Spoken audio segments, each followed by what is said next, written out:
In the middle of the Southwest Pacific, far away from anything, there's a tiny chain of islands where time stopped a few hundred years ago. A place by now long forgotten, but once the most valuable land on the entire planet. And that is very much not an exaggeration. These are the Spice Islands, the legendary Bandas. Throughout most of history, the only place on Earth growing nutmeg and mace, and the cause of more wars, violence, and political intrigue than one could imagine from just a few square kilometers. When the world found the Bandas, it would change everything. Empires would rise and fall, wars would bring cataclysm, and at least to the locals, the wrath of the gods. And we're here for the whole wild story. For 3 days, we're sailing through the Banda Islands, unraveling the history and meeting the last generation, keeping the memories alive. This is the story of the home of nutmeg, today on OTR.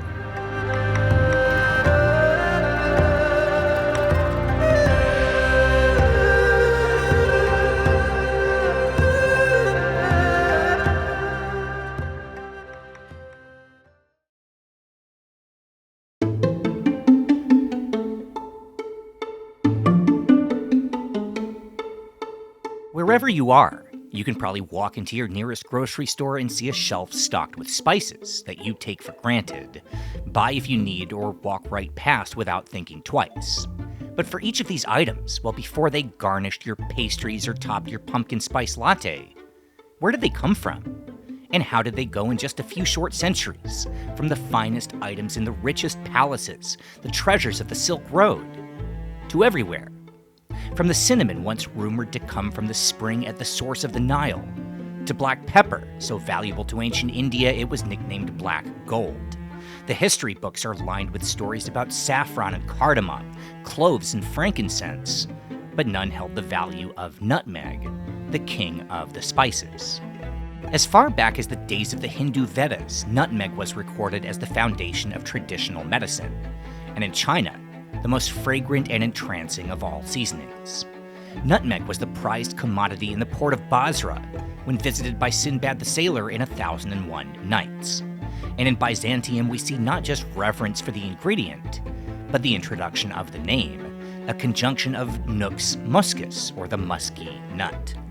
But most of all, nutmeg was beloved in Western Europe, essential in royal recipes, taken as an aphrodisiac and even said to cure the bubonic plague, a claim that raised its value even higher into the stratosphere.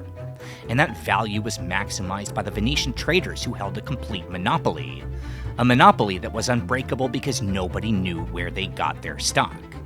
Even the Venetians didn't know the actual source of nutmeg, because in those days supply chains were long, and secrets were currency.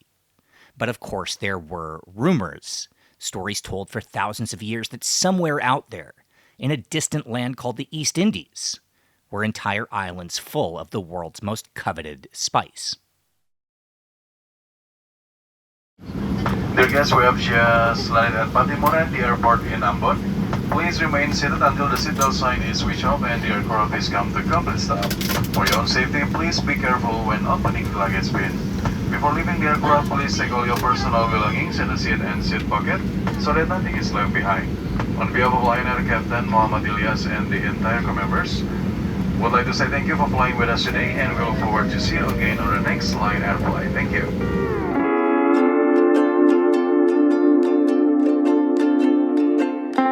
To get to Ambon, the starting point for the sail to the Bandas, it's already been a long ordeal of travel, and that's just for Dennis and I coming from within Southeast Asia. Our trip started 3 days ago, flying from Bangkok to Bali, from Bali to Makassar, and finally, catching one of the few flights each week to Ambon, the gateway to the Moluccas, to board our boat for the rest of the journey. To answer the obvious question, Ambon is here, in the east of Indonesia, but more accurately in one of the most remote corners of the planet, tucked between Papua, Sulawesi, and northern Australia. But compared to where we're going, this might as well be New York City. The boat we're going to be sailing on is chartered to make the crossing of the Banda Sea, something even doable only for a few weeks each year. We're going to have to navigate the world's deepest ocean, not including trenches. Hundreds of miles of vast emptiness racked by currents and interrupted only by one small archipelago, the 11 islands known as the Bandas. This is one of the few boats that's going to make this trip this year. The Bandas, so isolated they were once used as a prison colony, the Indonesian version of Alcatraz. But for nearly a decade, one Australian restaurateur has been putting a group together to go on this annual expedition. Most people, when they think Indonesia, just think Bali. And most people think Bali and they don't think Bali isn't Indonesia. They think Bali, is its own thing. And what we found in the Banda Islands in particular, there's palm trees and coconuts and it's beautiful, there's stunning coral and everything, but it's a living museum. The forts are still there. There's cannons just lying in the street from where they lay or where they fell or where someone carted them off and couldn't cart them anymore. There's old graveyards, there's churches, there's Chinese temples, there's mosques, the religion's there. So it's that I think inspires me, because it was that made these guys go, right. Sorry, let's pause it for a second. Yeah, you got a pot of dolphins here.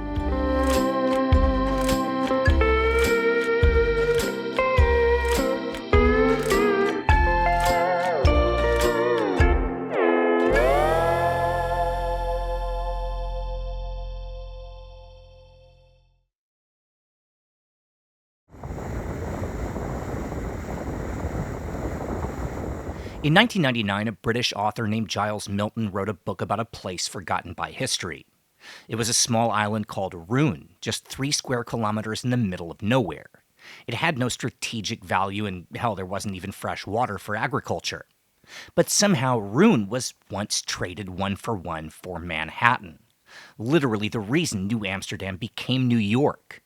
The narrative of that story would be published under the name Nathaniel's Nutmeg and Among the Readers, were Ackland and his longtime chef Simon, and that would be the inspiration for their first trip to the Bandas.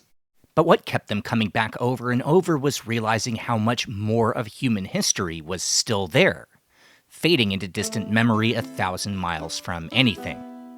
As the crew sets up for the long sail, for us it's a few cocktails and one last glimpse of civilization before taking off into the unknown, charting a course once followed by the boats that changed the world. And those boats are how this story begins.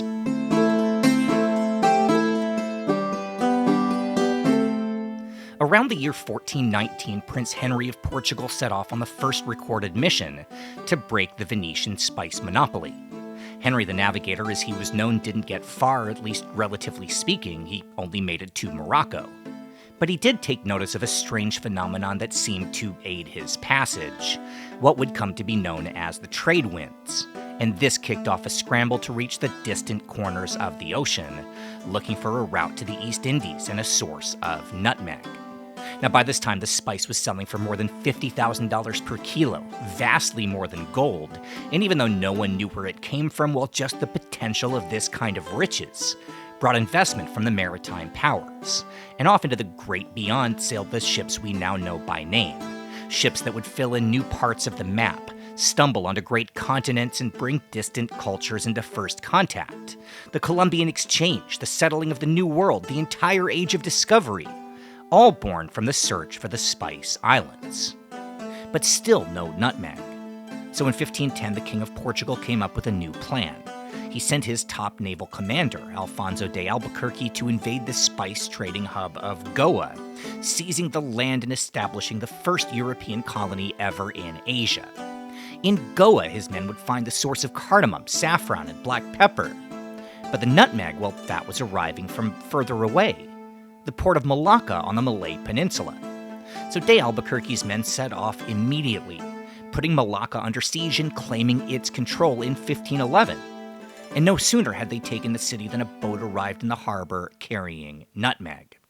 As soon as it delivered its cargo and turned back, the Portuguese sailed in pursuit, following the ship to Jakarta, then on past the end of the known world, encountering islands never charted before, like Bali and Lombok, then arriving in Makassar on the island of Sulawesi.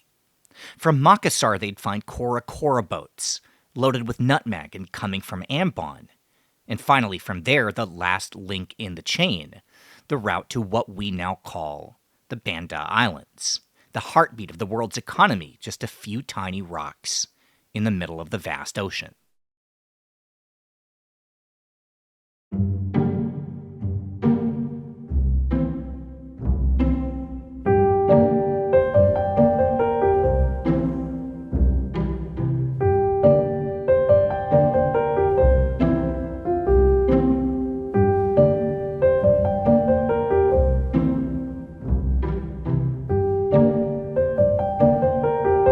Before the Portuguese found the Bandas, before the arrival of the Spanish, then the Dutch, English, and everyone else, the local people told of a volcano rising out of the middle of the ocean, the home to 3 powerful gods who ruled the surrounding seas.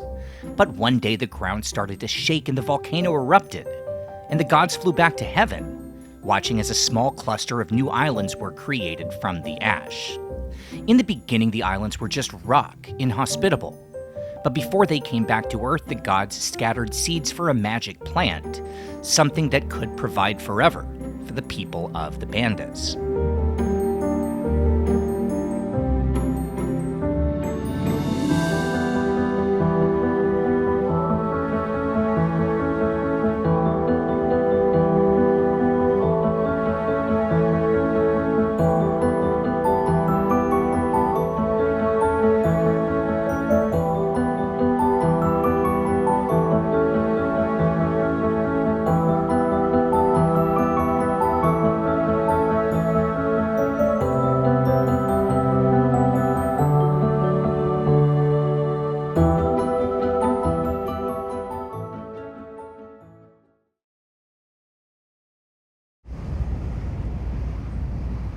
All right, so it's about 6 o'clock in the morning.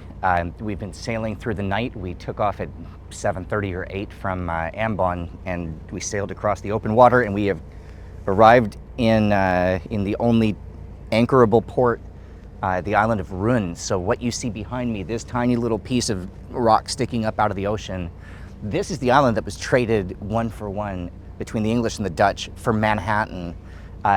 You know, you think about the Spice Islands, it's just such a huge part of world history, right? Like the Spice Islands. And I don't know, I just always kind of imagined it was this big archipelago. It's what you see. It's just these 5 islands side by side. This is the only place on Earth where nutmeg grew, and for most of history. And there were wars fought over these islands. You know, it has a crazy, story to tell. But yeah, Rhun Island is right there, and we're gonna go on shore in just a little bit.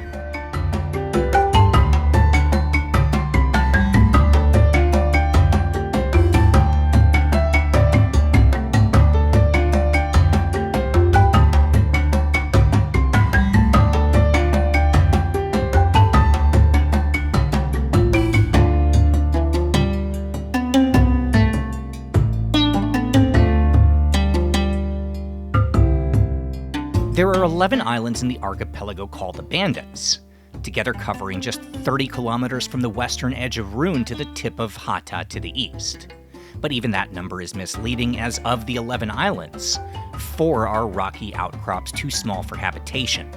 One is a sandbar, another the cone of Gunung Api, the great volcano, and yet one more long ago cleared of all trees, which leaves just 4 actual nutmeg islands: Pulau Rhun and Ai, Banda Neira and Lontor, and our plan on this trip is to visit all of them. Each one has its own story to tell, its own compelling piece of world history. And since the first patch of land sailors would encounter coming from Ambon is Pulau Rhun, well, we'll dive right in with Nathaniel's Nutmeg.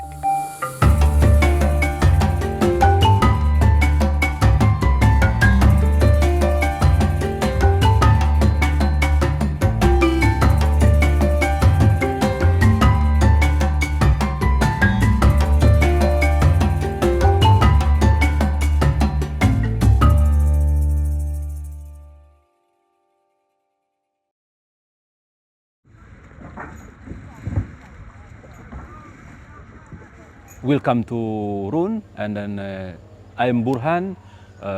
Saya lahir di sini di Pulau Rhun, Dan sekarang ini jumlah penduduk di Pulau Rhun ini ada 2.000 jiwa.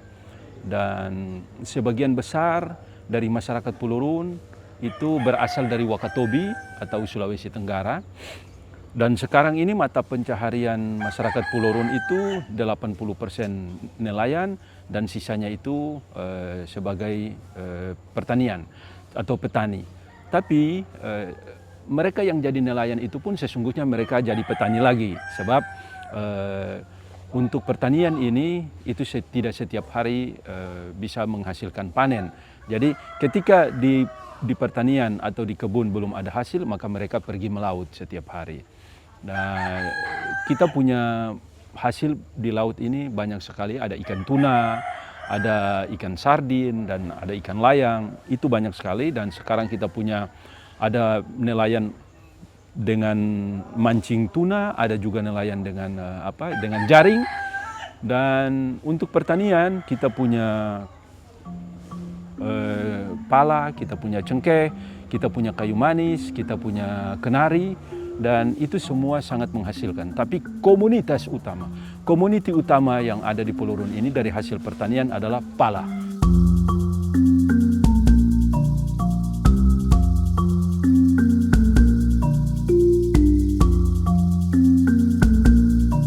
Before we talk about Manhattan or anything else, we need to start with Pulau Rhun.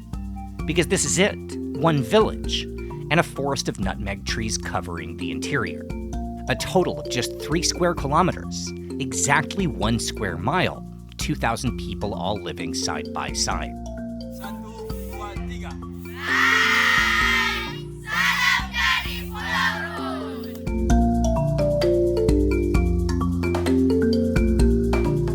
There's no electricity on Pulau Rhun, no running water and no stores or restaurants.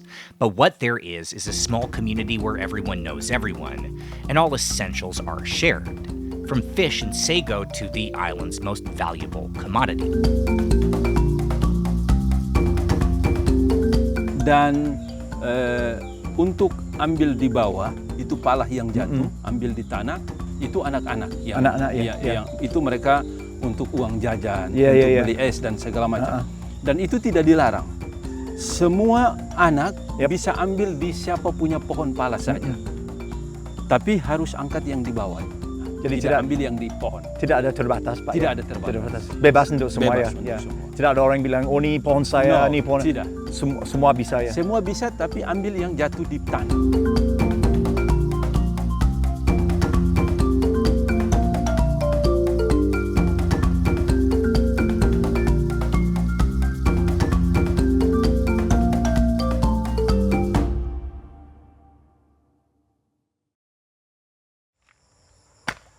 Yeah, we're okay.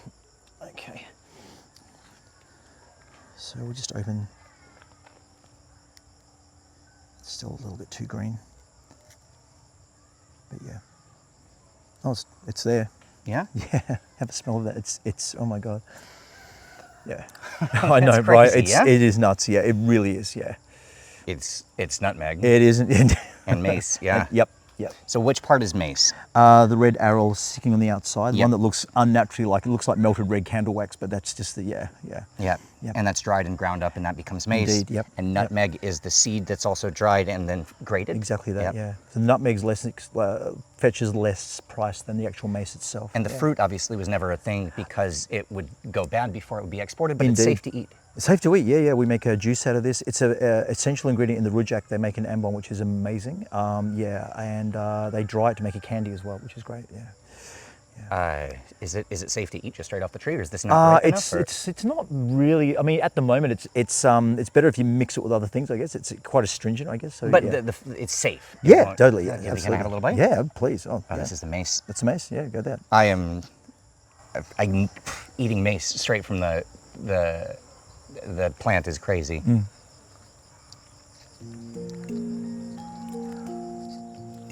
Man, I wonder who first had the idea. Yeah. So you get the flavor afterward because it's not dried yet. No. So the first bite you get is a little bit bitter because it's straight from the plant. And as you Indeed. said, this is a little young. It is. Yeah. But then, yeah, it finishes with the taste of mace. That's wild. When the Portuguese arrived in the Banda Islands, they were shocked to learn that not only had they found the source of nutmeg, but also another of the great Silk Road spices. Mace, in its own right, was revered, used as a fragrance and a preservative in Europe and a key part of masalas in India. And the fact that mace and nutmeg come from the same plant, both exclusive to just these islands, was seismic. And it's this discovery that set the course for everything that would come after. To pick up where we left off, the Portuguese arrived at the end of 1511 and at first planned to simply buy spices to bring back to Lisbon. But seeing the unthinkable value in these islands, they changed course, and the fleet's commander, Antonio de Abreu, sent his crew to begin building a fortress, to keep all others away from what he deemed Portugal's new possession. The local chiefs did not acquiesce and chased the Portuguese back to their boats. They'd be allowed to buy nutmeg, breaking the Venetian monopoly, but that was it. They never again tried to colonize the Bandas, but they didn't need to. After all, they were the only ones who knew where the islands were. A decade later, it was Spain's turn to try. They'd interrogated enough sailors to put together something resembling a map, and sent Ferdinand Magellan on a route to the west, a course meant to bypass Malacca, but with the bonus of proving the world was round. In the end, Magellan's expedition would reach the Banda Sea, getting as close as Ambon before missing the Bandas just to the west. But that was just as well, because by that point Magellan was dead. Only 18 men remained out of 270, and the crew just wanted to get home. Which brings us to the story of Manhattan. Basically, the short version is for almost 100 years after discovery, the Banda Islands were still unclaimed, which made them the holy grail for anyone seeking power. And then around the turn of the century, two separate fleets would arrive at almost exactly the same time. The Dutch landed first in 1598, scouting out the islands, then coming back again with 3,000 soldiers and 1,000 Japanese samurai mercenaries, forcing their way onto Banda Neira and Lontor and building the first permanent European forts. And they'd have taken the entire archipelago, if the British hadn't shown up a short time later, taking their own positions on Rhun and Ai, both sides aiming cannons at each other but keeping an uneasy peace. That would break in 1615 when the Dutch launched an attack on Ai, and that's when Nathaniel enters the story. Nathaniel Corthup was a young officer in the British East India Company, sent to the Bandas with the assignment of defending Pulau Rhun, so it wouldn't fall into enemy hands. He'd arrive into a war zone. Right away, one of his two ships sunk by a Dutch cannon, and the other declaring a mutiny and fleeing for safety. So Corthup jumped on a lifeboat, rowing to shore with 39 men, no food, water, supplies, or weapons, and he would manage to hold Pulau Rhun for 1,540 days. Now, he didn't do this alone. He convinced the islanders that the Dutch posed a threat, and won them over as allies. He even got a document signed granting Rhun to the Crown, England's first official colony. King James was over the moon, styling himself on formal documents the Guardian of England, Scotland, and Pulau Rhun. In the end, the colony would not last for long. The Dutch managed to shoot Nathaniel from long range in 1620 and took possession of the island, cutting down every nutmeg tree to keep the English from coming back. But because Pulau Rhun was officially a British colony, the Dutch had to grant compensation. A treaty was written, and there you go, Pulau Rhun for Manhattan. Now, it's tempting to imagine what the Netherlands might look like today if they'd never conceded New York. But if it wasn't for the trade, well, the Netherlands as a country might not exist at all. So with the tale of Nathaniel's nutmeg out of the way, it's time for us to sail on and explore the rest of the Spice Islands.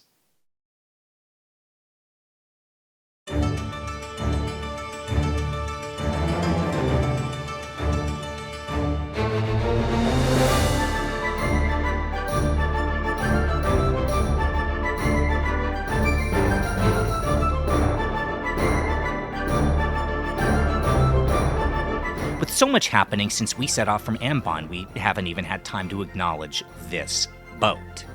The first time Acklin and Simon made the trip to the Bandas, they took the public ferry, the only way most people come and go from the Bandas.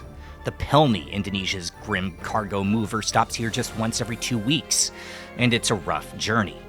So when they decided to start organizing annual tours, they wanted to find a bit more comfort, and somehow that brought them to the Prana. Believe it or not, a recreated Buginese spice trading pinisi, the kind of ship that once hauled nutmeg through the Banda Sea. But correct me if I'm wrong, none of those ever showed up off the coast of Bali on Keeping Up with the Kardashians.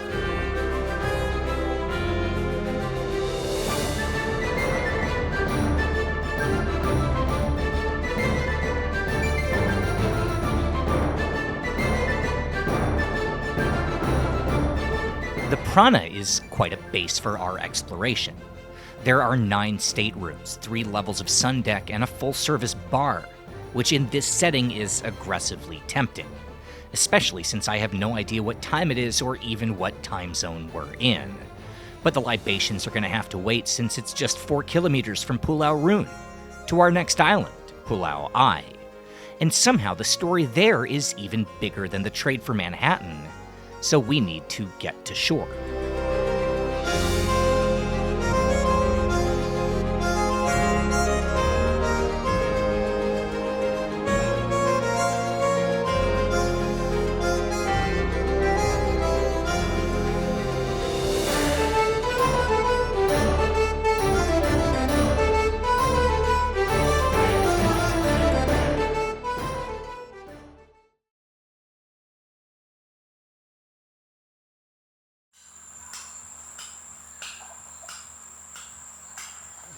Tell me about this place. Explain to me where we are.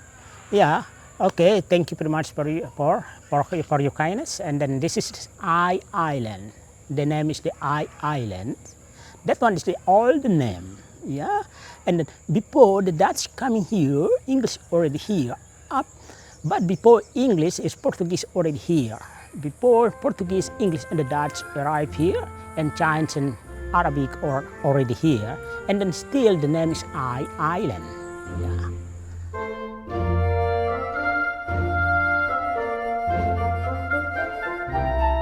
There's a different atmosphere on Ai Island than on Rhun. It's twin just a short distance to the west. Over there, since the Dutch cut down the trees, it was a colonial outpost, ignored and mostly undefended. But Pulau Ai, well, this was very much a nutmeg factory. Some of the interesting places on this island.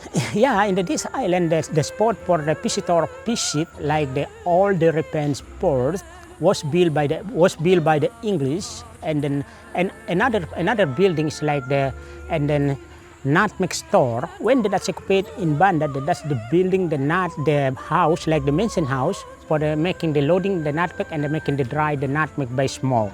Because if we getting the nutmeg by the smoke, you can keep in the longer time at home. That's one like that.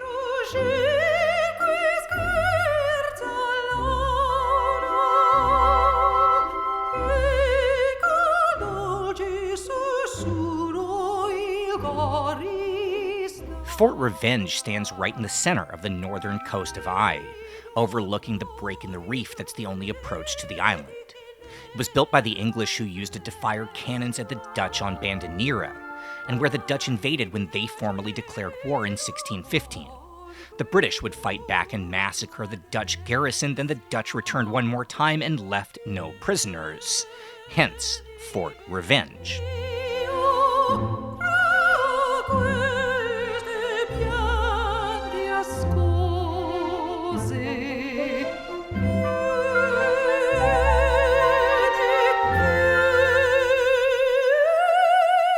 When the English and Dutch first arrived on the Banda Islands, it would have been reasonable to assume the inevitable fight was gonna be a mismatch. After all, the British were a global power, spreading influence under Queen Elizabeth I. English sailors were traversing the American coastline and back home. The country was in a golden age, Shakespeare selling out performances in the brand new Globe Theatre. And the Netherlands, well, it wasn't just a backwater, it didn't even exist yet as a country. It was just a few Dutch-speaking enclaves fighting for independence from the Holy Roman Empire, embroiled in what would come to be called the 80 Years' War. The Dutch were getting demolished on the battlefield thanks to the resources of the enemy Habsburgs, whose wealth came almost entirely from the spice trade, thanks to their control of both Portugal and Spain. So Dutch nationalists came up with a plan to undercut the Habsburg source of revenue. In 1598, 2 companies would pool their resources to buy a fleet of 8 ships, sending them to the East Indies, with maps stolen from the Portuguese. And when Jacob Van Neck would return with cargo holds loaded with cloves, cinnamon, nutmeg, and mace, a parade was held in Amsterdam, church bells tolling, and wine said to flow so abundantly that no citizen was left sober. Spices would be the salvation of Holland's dreams of independence. And so to finance the next mission, a quest to take full possession of the Bandas, an organization would be formed to gather investment. It would be called the Amsterdam Stock Exchange, the first example ever of shares, and the first stock market in history. And to carry out the venture, a conglomerate would form of all related businesses, shipbuilders, financiers, and so on and so forth. The Dutch East India Company, or VOC, would be established in 1602, and since it answered to no crown, it would gain powers usually reserved for countries. They could form a military, make laws, and carry out justice, and do whatever was necessary to deliver profits to shareholders in Amsterdam. And after throwing the English out of Fort Revenge, Pulau Ai would become the testing ground for how a private corporation might govern a colony.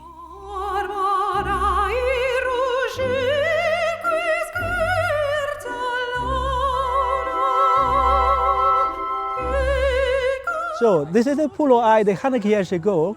Like the first time the European people they pick, he teach on Pulau Ai. This is the English people. He have the pick here, and then he building like the quite big port here. We call it Port Repenge. That time the building about the 1717, and then after he used about the 1616, and then after that the Dutch took over that one, and then kick the English go back from Pulau Ai, and then he go to the Rhun Island. And then even in the 1667 and the history, like they swap this island between the English and the Dutch. The Dutch getting that Rhun, we call the Rhun Island, and the English they are getting this New Amsterdam, the west of America. We call that Manhattan.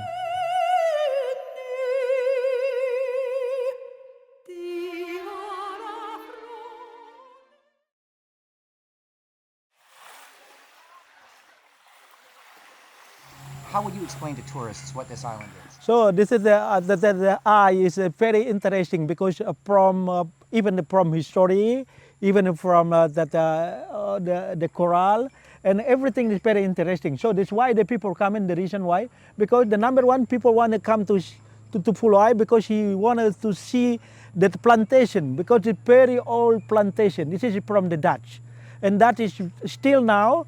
You see, when you have a go to plantation, you see like the very old almond tree, like the 500 years old, and also the nutmeg tree. This is the age of the Dutch, because in Pulau Ai we have is more than 6 plantation. I know like the Matalenko, Perkenier or plantation. We have also like Welvaren, Watervreden, Lenskan, Westerkliep. And then we have the more than 6 plantation on Ai. This is the built by Dutch. This is by Dutch. It feels like when we're walking around, it must be comfortable to live here where everybody knows everybody. Yeah. It's a nice community, yeah? Would you see it that way? Yeah, this is because the charter is not a charter. Otherwise, this on Ai is very, very quiet. No, nothing, no like no criminal, no cheating, no nothing. And then here they still with the adat and traditional. Like this now is this is very, very good decision right now because the people want to build the Kora and he want a computation. But before that, 100 years ago, the Kora not used for computation. Actually, the people use it for Kora for the connection between island to island. But when the Dutch coming, Dutch changed the image for the local people, how to make the people like the fight and no connection and separate. He built the Kora and he issue for the computation. Otherwise, this is technique for the Dutch, how to make the PD of emperor. It means like not make the people the more nice, even the village to the village, and now they fire. And then he easy for access for coming to the island and for eco fight or for the colonies.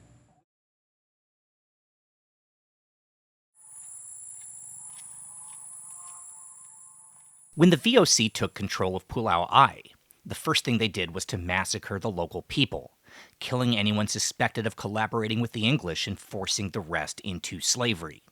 To maximize nutmeg output, the land was divided into 31 parcels, covering every square inch of Ai with the exception of Fort Revenge. They'd be called Perken or parks, and each was awarded to a Dutch colonial dignitary to manage. Now, on one hand, this was a bad deal since prices were set by the buyer and the VOC was the only buyer. But profits soared anyway because slavery kept expenses low. Pulau Ai became the richest and most efficient of all the Banda Islands, and soon enough the Dutch would enforce the Perkens system on Banda Neira and Lontor as well. The Perken model would be the backbone of the Banda economy until well into the modern era, until the monopoly ended and the islands fell into disrepair. Stripped of all resources other than nutmeg and with a population held in bondage until the 20th century, Pulau Ai today is a shell of its former glory, and even the path between the old Perkens is now so overgrown that while we were filming, Dennis and I got lost. Our salvation came from a kid we'll call Mowgli, who appeared out of nowhere and led us somehow in the right direction. And he had a good idea where our group would be because if you did not already figure out how small Pulau Ai actually is, well, the kid who found us in the jungle is the son of Mr. Chicken and the nephew of Agil. Thanks, bro. Yeah. Thank you. Okay. Thanks, man. All right, thank you so much, man. So you have a watch on. What time are we right now? What are we looking at? We're looking at 5:30. 5:30. So we're exactly 12 hours into since we woke up today Yeah, for the sunrise. That indeed. feels like a month ago. I know, right? Yeah. How do you feel coming back every time you get to do this trip? What's kind of your emotions right now being here? I always feel it's very humbling. Sorry, it's very humbling coming back because the people always welcome you back, and they have not a lot, but it's always nice to bring something. Whether it's tourists, and they're always welcome. Doesn't matter how many tourists you bring, they're always open arms, and and we always have tea with the locals, and it's just always very humbling, very down to earth. Yeah. Is the emotion, is that from how you feel about the people, or is that from a fear of what the future might hold for islands like this? Bit of both. I would, hate to come back one day and see, Circle K's here and this sort of thing, and I hope it retains the sense of the people here that have worked so hard and gotten through so much over so many years, and no matter what it is, they're always smiling. There's no one angry here. There's always happy to see people, and they're happy for what you bring. And it's nice to sit down with them, have a cup of tea. And yeah, it's always welcoming. Yeah. This is going to be a more philosophical question, and I know we need to get back and start our tour. But you're a chef, and I think that gives you a unique perspective on ingredients. And we're living in an era right now where we can. You and I were talking about this off camera yesterday. We can drive to the grocery store and we can buy anything right now, whether in Australia or Thailand or the United States or anywhere. And we don't really take that time to think about, not just where these things came from, but the fact that we are the first generation ever to live in a world like that, where think about where we are right now. And just all the steps that had to happen over, here my arm stays up, all the steps that had to happen over hundreds of years, before the Dutch even came, before the Portuguese came, just for this spice to find its way to markets where other people would try it, and now we throw it in our pumpkin spice lattes. Right. Yeah. Just as a chef, tell me on ingredients in general, just philosophically, how important it is to you to kind of consider everything that we're using and how appreciative we are about it. I think that's the thing that literally blew my mind, was standing here in the jungle and holding in my hand a nutmeg just plucked from a tree, and the warmth of it, and in a sort of esoteric way, the history of it, and the people that handed it to me, because they know what to do with it. I know what to do with it. They know where it's come from. I didn't, but now I do, and I know what they had to go through, all of their generation, to get to where they are now. And like you said, we can just go down the street, we can just go down the shop and buy it, and you said we can throw it in a pumpkin latte, throw it in a bechamel, etc. But to actually hold it, plucked from a tree, in your hand, pretty much still living and still warm, it's something. It's really something.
to stay down for long here in the Bandas, especially when you wake up on a boat like this.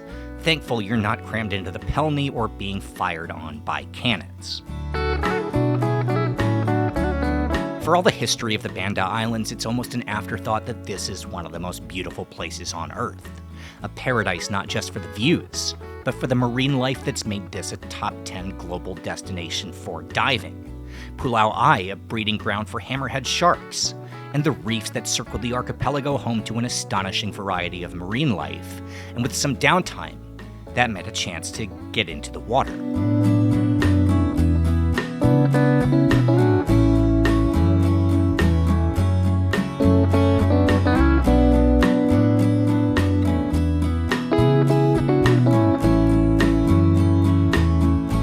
There's a fun story from the first Portuguese visit back in 1511 when the sailors lost track of the reefs that barricade the Bandas. When Captain de Abreu was denied the chance to build a fort and his fleet set sail back for Malacca, well, one of his ships didn't make it out of the harbor, running aground on the coral and sinking into the water. As the rest of the boats sailed on, Francisco Serrao was stranded on Banda Neira, eventually buying another ship from the locals and setting off on his own, charting a course to the north. He'd make it as far as Ternate, at the time also unknown and uncharted, where he would discover the source of cloves and send word back to the Portuguese of the location of another legendary spice. But Serrao never left Ternate. He would settle down, marry an Indonesian, and live out his days as a chief in his own right of one of the Spice Islands. And looking around, it's not hard to imagine the appeal of never leaving. By now, Serrao's story is iconic in its own right, the beginning of another chapter in trading history. But as it relates to the Bandas, what's really fascinating is the ship he purchased to get back out on the water. It was a Ming Dynasty Chinese junk, and how it ended up here and for sale. Well, that's because in spite of what's usually assumed, the Banda Islands were not primitive or backwards before 1511. Long before the Europeans, this was a fabulously wealthy trading culture that knew exactly what they had and maximized the value of their nutmeg and mace. The best guess is when the Portuguese first arrived, there were around 14,000 people living in the Bandas, divided into a handful of chiefdoms governed by so-called orang kaya, or rich men. According to early accounts, the locals wore fine Indian textiles and dined on plates of Chinese porcelain. And they were devoutly religious, having long ago converted to Islam after trading with the Arabs. The Bandanese had their own traditions like the Kora Kora boats and a war dance called the Chakalele. But unfortunately, that's about where our knowledge stops, because once the VOC had control of the islands, and with the Perkens system on Ai generating record profits, well, the only thing standing between the Dutch and global financial domination were the native people. And this brings us to Banda Neira.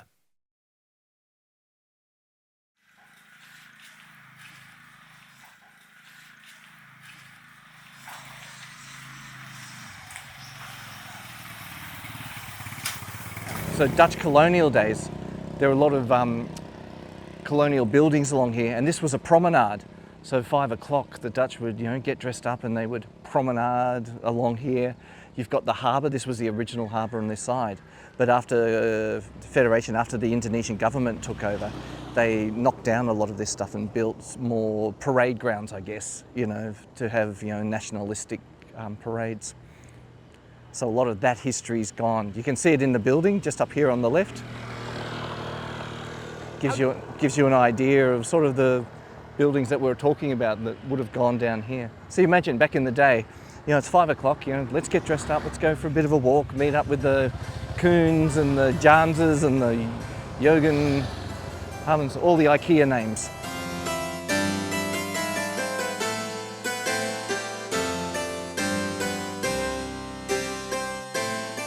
If in the days of colonization, Pulau Ai was the nutmeg factory of the Banda Islands, Banda Neira was the administrative center. Thanks to the natural harbor, since the first days of the Bandas, this was the home to the powerful orang kaya, and pretty much every major event in Bandanese history happened here.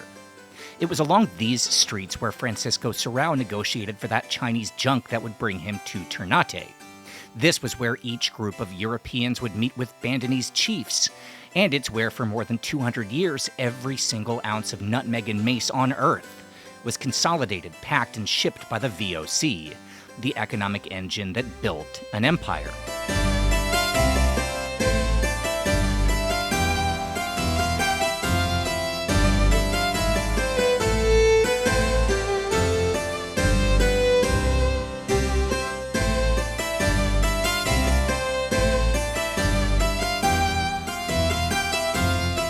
Today, around 8,000 people live in Banda Neira. It's the only place in the archipelago with restaurants and shops, and along with the Banda's only ATM, it even has a small airport. The runway, mostly used for drying laundry, but still hosting a handful of dive charters that land every few weeks. It's practically impossible to come to the Banda Islands without stopping in Banda Neira, and that means statistically, if you come here, well, you're gonna meet Abba, the unofficial governor of the Bandas. So we don't have a rice field here. So we're growing only cassava, something like that. And then this is a typical of that Bandanese food for the traditional one. And then they make a steam. So this is made from the bamboo. Yeah. So sometimes they give also present like that. Merry Christmas.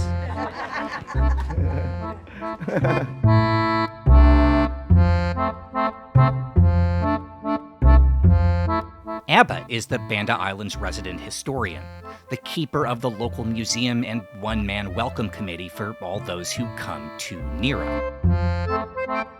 This is we give a present for the woman because this is a woman island.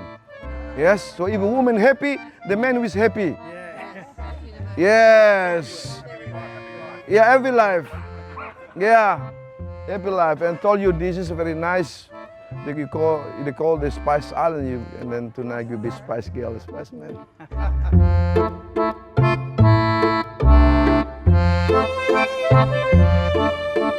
In a perfect world to tell the story of the Banda Islands, we'd track down one of the old orang kaya, but we're about 400 years too late. However, if there is one person who keeps that tradition alive, it's Abba. Along with hosting tours, he's also the guy who gave our boat permission to dock in the harbor. He's the one who signs off on any planes arriving in the airport, organizes supply runs to Ambon to restock Neira's convenience stores, and while it's unlikely that any new colonists are going to show up here in the Bandas, well, if they did, Abba would be the one firing the cannons to keep the islands safe. But Abba is not actually a real orang kaya because, as surprising as it is, he's not Bandanese. So, first thing I wanted to ask you, you were telling me when we were talking downstairs something of your own family story. Just tell me about yourself.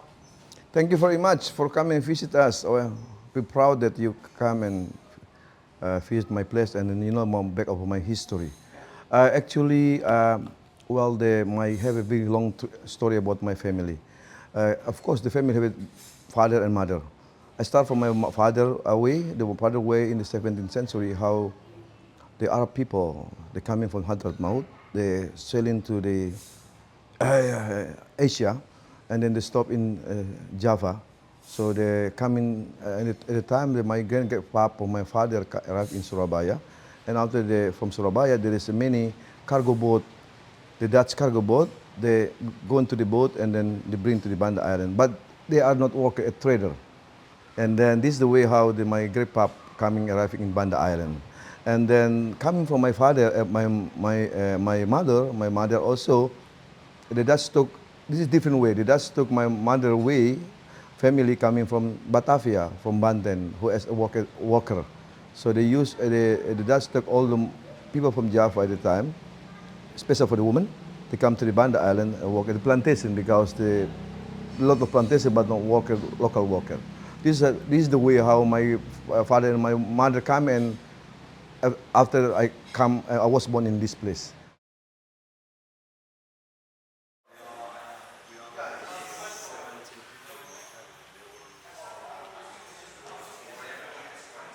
Okay, here's the hard question.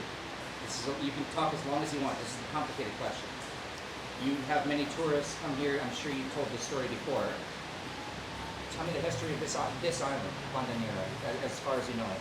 Well, as you know that the island is very long story. We have a good things to good good things, and also we have a very sad story. Yeah?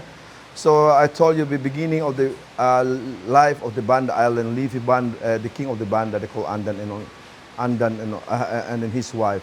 And from his wife, he have 5 siblings, the 4 sons, and after he have one daughter. And after he was a king, and after he give all the property, the land, in his son to be a king of every island. Neira, they have 2 sons, live in here, Banda Besar, there are 3 sons. So they have 5 siblings, they call Orang Lima. And at the time, Banda getting very good, people love together, good living. Also the nutmeg, also growing in this place. The local trader from Nusantara came here and buy the local people, and then they have a good, trading. And then they have also very good harmony and communicated, yeah. Even like that, the nutmeg also very important, and the Chinese arrive in this place because they have a big trading in the Silk Road.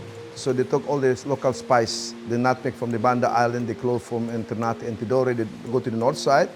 And then from this Chinese people, this is why the people from Arab and Indian, and after that European people, they find this island because they're looking for the nutmeg, the original nutmeg.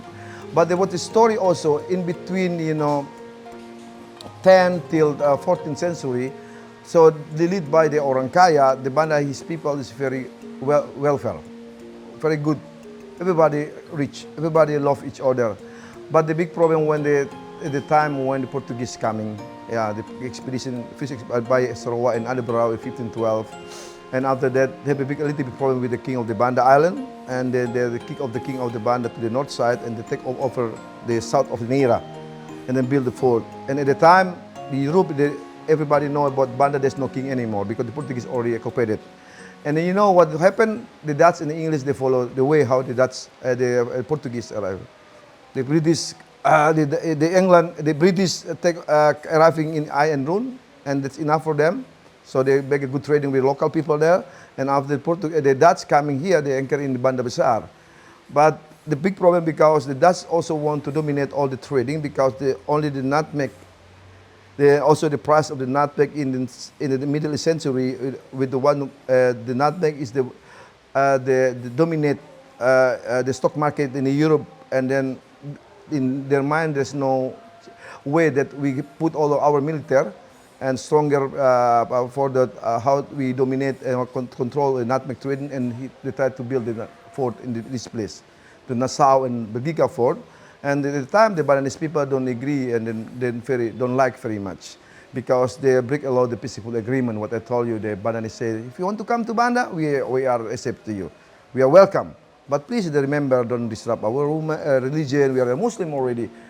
Don't disrupt our women, and don't disrupt our adat. Adat is kind of tradition. And another thing is also, don't build a castle in our island.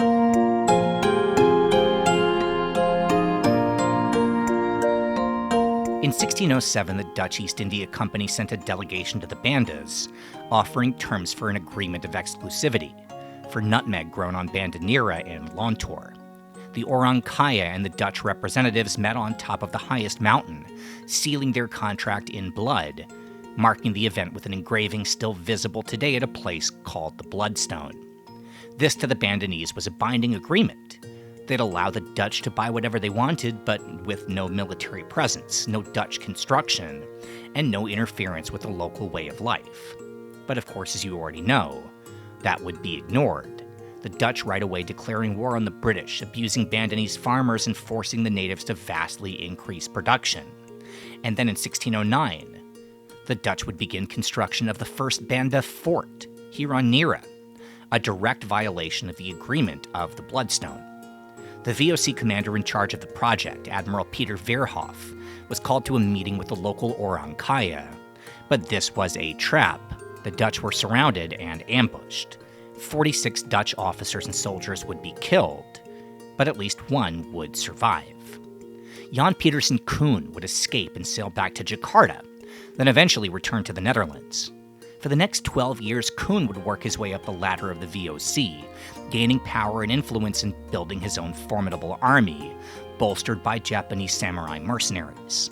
He'd return to the East Indies, the massacre still fresh enough in his memory that wherever he would land, there would be no negotiation.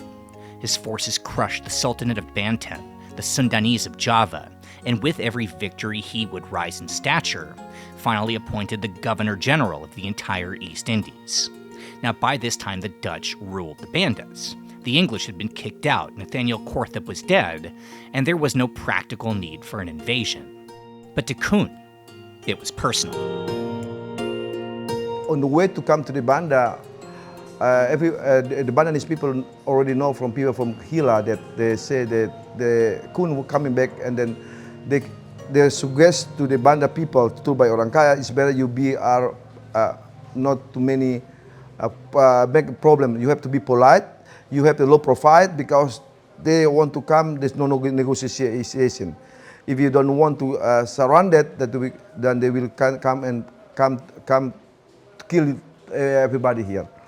The dream is coming true. What he coming to the Banda Island early in the morning, and then after he arrest all the Banda chief, Neira and Banda Besar, and the next day, 8 May 1621, all the people they chain and put in the fort on Nassau, and they call all the Bandanese people as a witness, and then they call one by one the Japanese prisoner, kill them, put the for peace and put the stick of bamboo.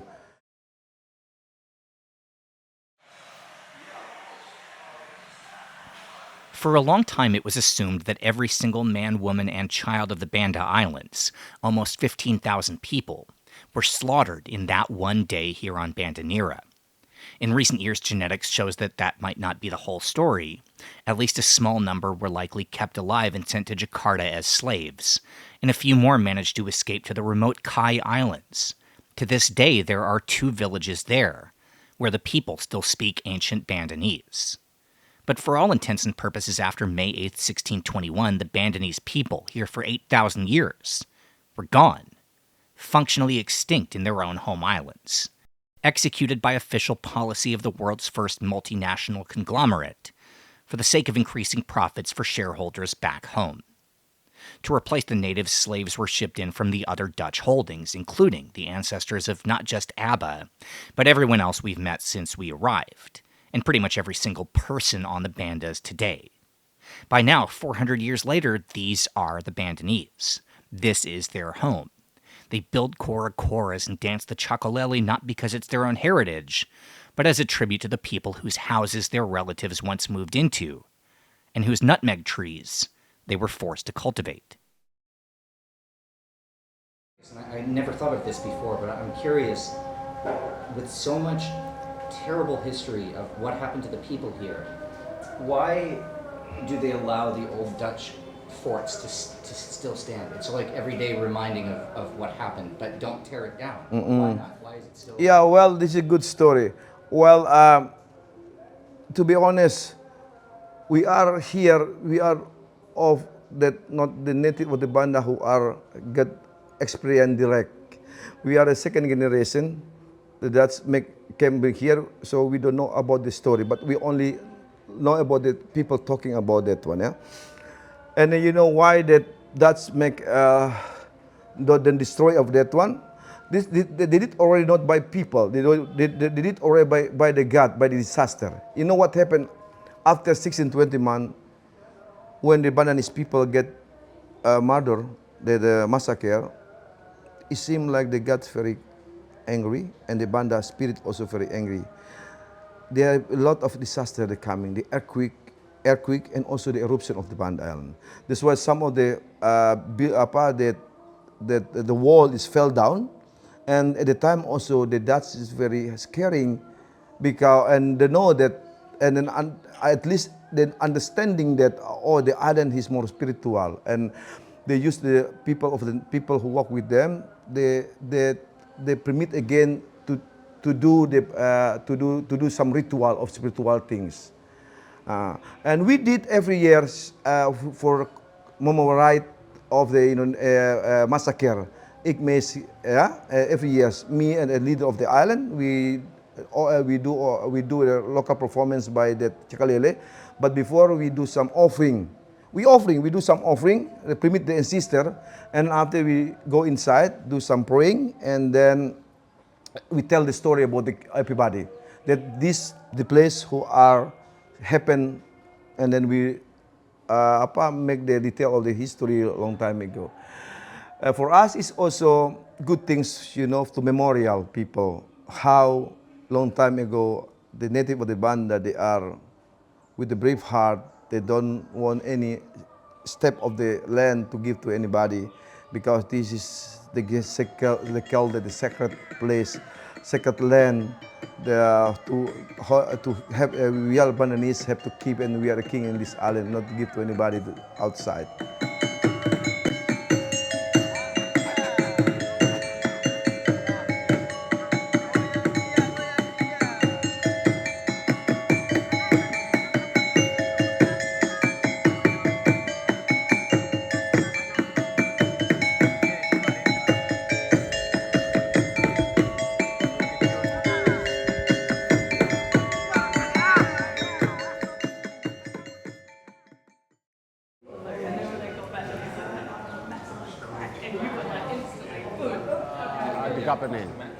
The governor lived here.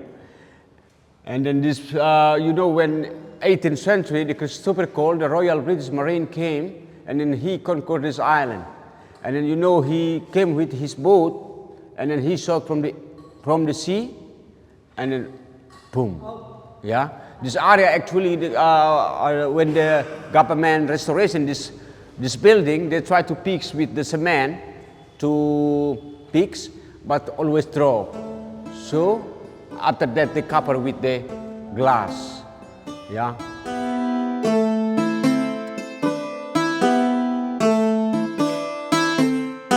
I'm not sure if you believe in the kind of mysticism and spirituality that seems to exist in remote corners of the world like this. But a lot of things happened after 1621 that gave credence to the Dutch belief that they'd brought a curse onto the Bandas. It started when Gunung Api, the volcano just across the harbor, erupted with a fury unseen at least since the start of recorded history, destroying all but 3 of the nutmeg plantations here on Banda Neira, causing cracks in the walls of Fort Nassau and the new Fort Belgica, and this would turn out to be just the first of 24 eruptions over the next 3.5 centuries. There were the fates of the colonists themselves, Kuhn dying of disease a short time later in Jakarta, his grave, according to legend, desecrated by the slaves he once captured, ensuring his rest would not be peaceful. Nearly all of the VOC officers who arrived in the Bandas would never again return across the ocean. Their devotion to the altar of profit leading to conflicts with locals, shipwrecks and boats filled beyond capacity, or all other manners of ailment that turned a posting here into a one-way ticket. The stories written by the Dutch in the Bandas are not ones of happiness, no echoes of the paradise first described by Francisco Serrao in 1511. Days here seem to have been filled with loneliness, an awareness of the distance from home, or even the comforts of Batavia. And this would continue even after the Dutch themselves were gone. In the late 18th century, the Netherlands became racked by instability, thanks to the inequality of life in a state ruled at least in practice by a corporation. The French invaded and in 1795 took power, and during the course of the Napoleonic Wars, the Dutch colonies would also fall one by one, including the Banda Islands. And while French reign here wouldn't last long, well, we can assume their own time in charge was as miserable as it had been for the Dutch. Inside their old state house, there's an etching carved into a window by a diamond ring. Translated, it reads, "When will come the time that will form my happiness? When will the bell strike the hour? The moment I will again see the shores of my country, the bosom of my family that I love and bless." Then Charles Rumpley put down his ring, tied a bedsheet to a chandelier, and that was that for the French Bandas.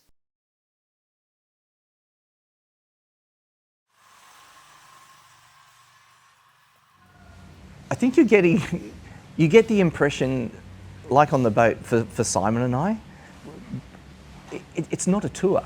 We want to share this with people, you know what I mean? And that's really, I guess, the basis for trips like ours. It's sharing the adventure and sharing the story and sharing the history.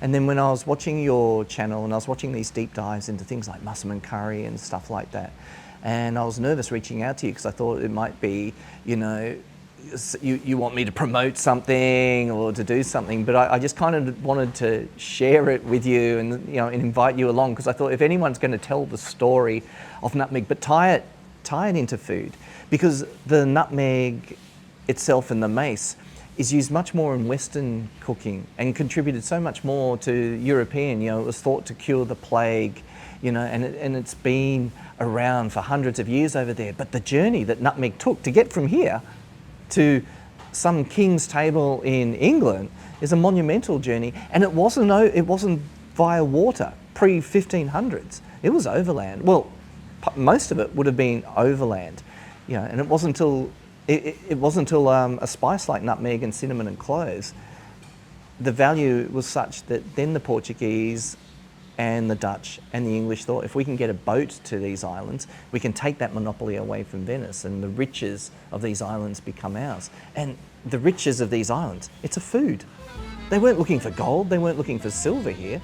They were looking for, you know, a dried flower, you know, and the pip of something that looks kind of like an apricot.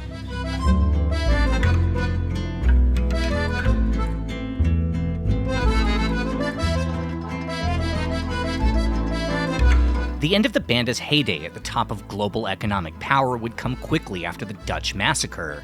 The world's richest company brought down by volcanic eruptions, their own overreaches, and most of all, the arrival in 1769 of a French spy, determined to get his hands on nutmeg not because of politics or patriotism, but as much as we can guess, for fun.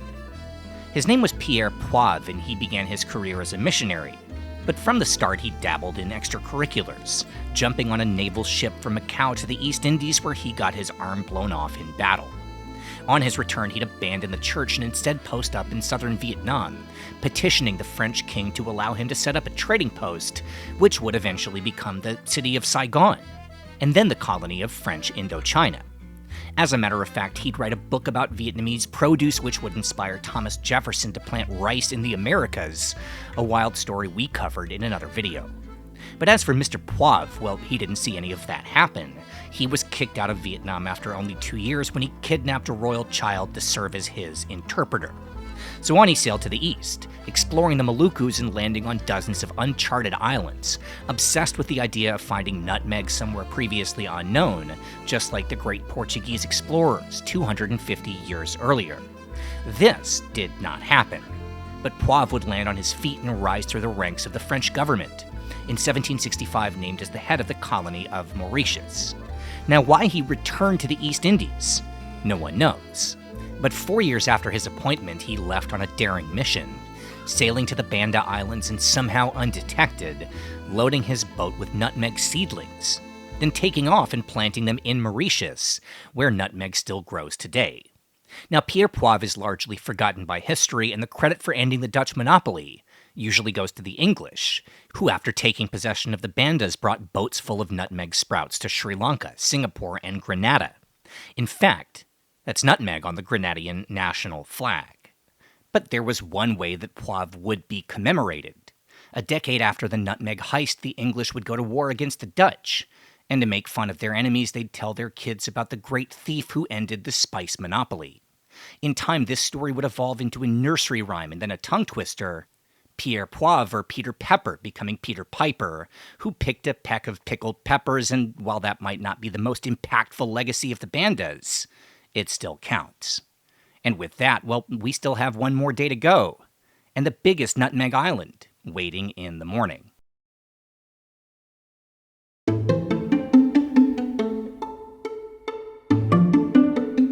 When the English and French began cultivating nutmeg, there were two obvious outcomes, which would occur almost instantaneously.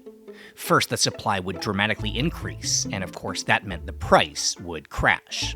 Now, these two factors would mean that these rare spices could suddenly be added to almost any recipe, and they were. Nutmeg put into pies, cakes, sausages, and cocktails. Mace utilized in everything from Indian garam masala to Swedish meatballs. By the middle of the 19th century, nearly everyone with means in the United States carried around a nutmeg seed to social occasions to season their own food and drinks. Nutmeg graters were sold as essential accessories, and for a short time, they were so common vendors sold them on city streets. Sometimes they'd sell them along with nutmeg itself, but this was untrustworthy. Often, knockoffs carved from wood. New Yorkers blamed this on scammers from Connecticut, giving them the nickname nutmeggers. And even though the practice would end, the nickname would stick. And hustlers were not exclusive to the United States. In Victorian England, it was common for pushcart hawkers to peddle nutmeg as a cure for everything, including male pattern baldness. The whole world now had access to nutmeg, and this was bad news for the VOC, which collapsed into bankruptcy and dissolved in 1799. Soon after came the Napoleonic Wars and the invasion of the English, and even though the Dutch were granted the Bandas back in 1814, well, they didn't really have much use for them anymore. So after going to such brutal lengths to subjugate the islands, they just kind of walked away. It's ironic that the more the planet fell in love with nutmeg, the less anyone actually needed the Banda Islands. Dutch soldiers were relocated to more important places, leaving forts and houses abandoned. Banda Neira, once a center of global power, was now so off the radar, it became a prison colony. The Dutch sending anyone talking about Indonesian independence to live there in exile. Mohammed Hatta, who much later would become the first vice president, was in Banda for 7 years, and Sultan Syahrir, the first prime minister, he was there for 6. The two passed their time by opening a school for local children. Many of the farmers began fishing or diving for pearls to trade in Ambon, and then there were the Perkeniers. When the VOC fell, the Dutch plantation bosses had to make a choice. They could go back to the Netherlands, although by the 19th century almost none had actually been there, nor had their parents or their parents' parents, and few spoke any Dutch. All they knew were the bandas and the cultivation of nutmeg. They could stay, but with the monopoly now over, prices collapsed almost overnight from around $350 per kilo to just a few bucks in today's money. Because the VOC no longer owned the properties, some farmers chose to sell. A handful of Chinese and Arab investors bought some Perkens, though soon enough they'd be gone too. Other Perkeniers put up their land as collateral for bank loans as a way to ride out the downturn, but when prices didn't rebound, as many as half of the nutmeg farms were seized to settle debts and then forgotten. Over time, the memory of the plantation era would simply vanish, until all that was left was one last family.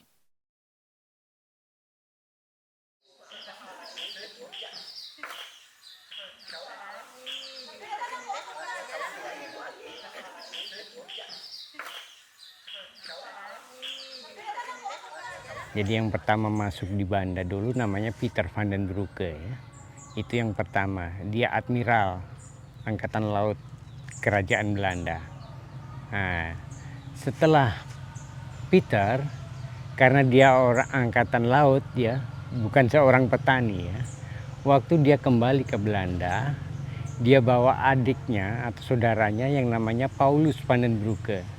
Nah, itu mereka petani memang. Jadi pertama yang jadi petani di Banda itu Paulus van den Broucke.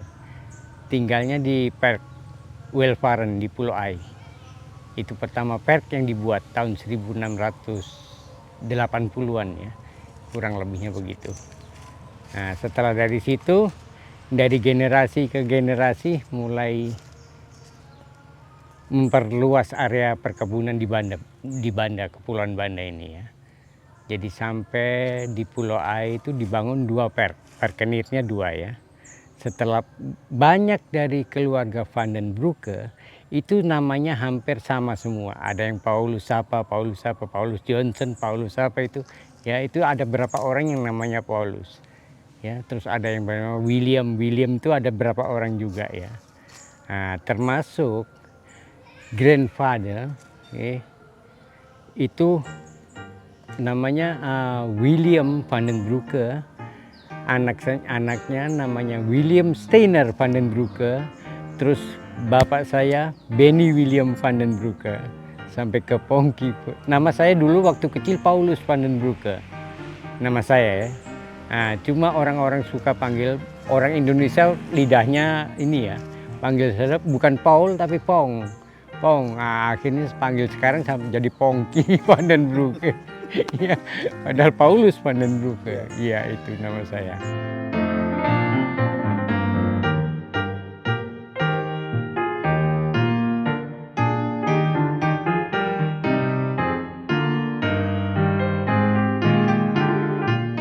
Plunky van de Brugge is the 13th generation Perkenier of his family plantation, the 12th great-grandson of Peter van de Brugge, a VOC officer and the second governor of the Dutch Banda Islands.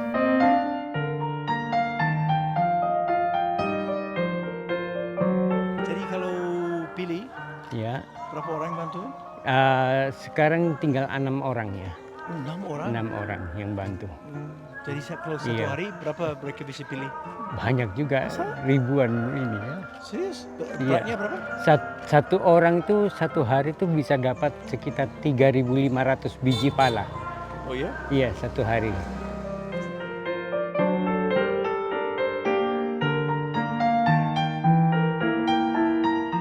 Kalau waktu masih bapak saya dulu, opa ya, opa mereka drop di Neira semua. Itu dan juga itu ada perusahaan besar di Neira ya untuk masuk pala yang masuk berarti masih gabungan lanjutan dari VOC dulu itu ya, masih jadi satu.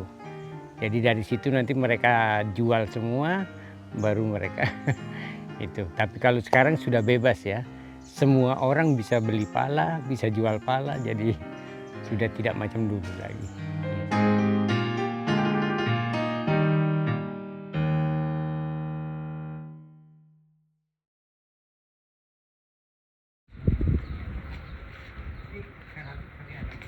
Bapak anak di sini, Iya. Bapak masih anak di sini.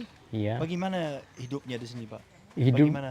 Hidupnya di sini ya setiap hari ya. Iya.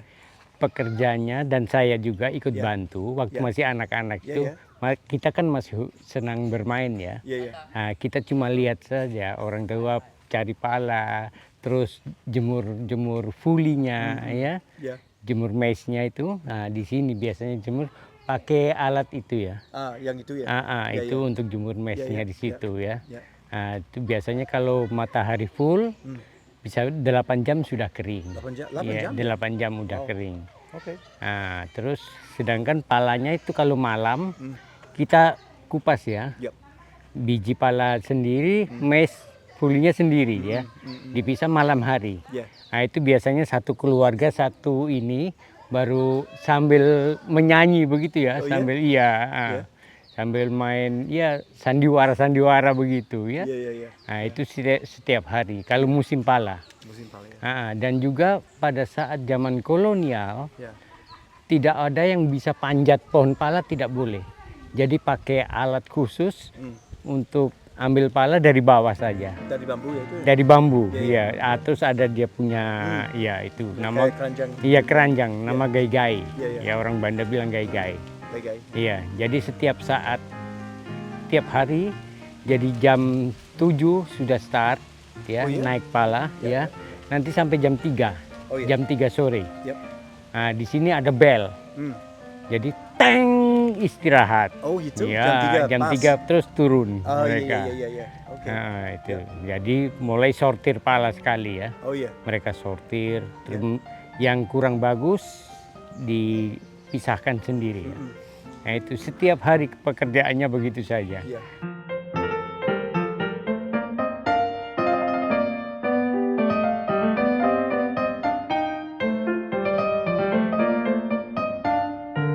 Memang ya, untuk persepsi saya sendiri ya, kalau untuk kedatangan mereka kita tahu bahwa mereka membutuhkan pala ya. Tapi secara emosional saya itu tidak suka dengan hal yang disebut kata penjajahan ya. Sebab itu terus terang saja, walaupun saya masih ada darah keturunan Belanda ya, secara emosional saya tidak suka dengan kekerasan dan penjajahan. Oke, mereka datang ke sini hanya untuk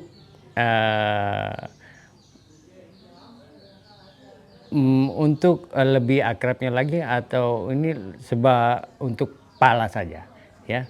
Tapi kalau untuk memang ada konfrontasi yang pernah terjadi di sini ya, terutama antara yang terdahulu sebelum Belanda itu kan Portugis ya.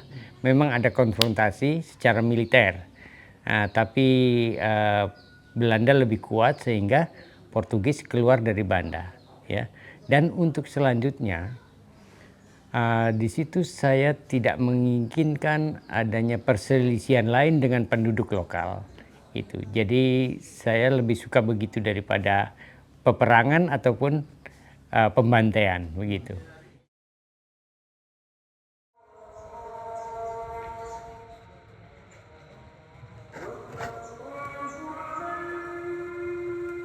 Peter van den Broucke did not personally see the slaughter on Banda Neira.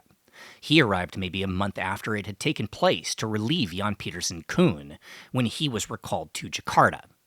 But after that, well, there have been Van den Brouckes here, witnesses to everything that would come after.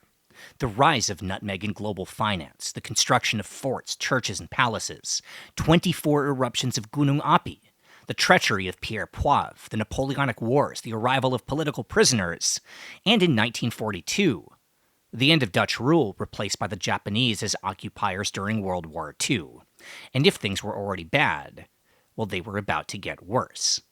When the Japanese took control, they began a campaign of divide and conquer, stripping all rights from anyone with ties to the Dutch.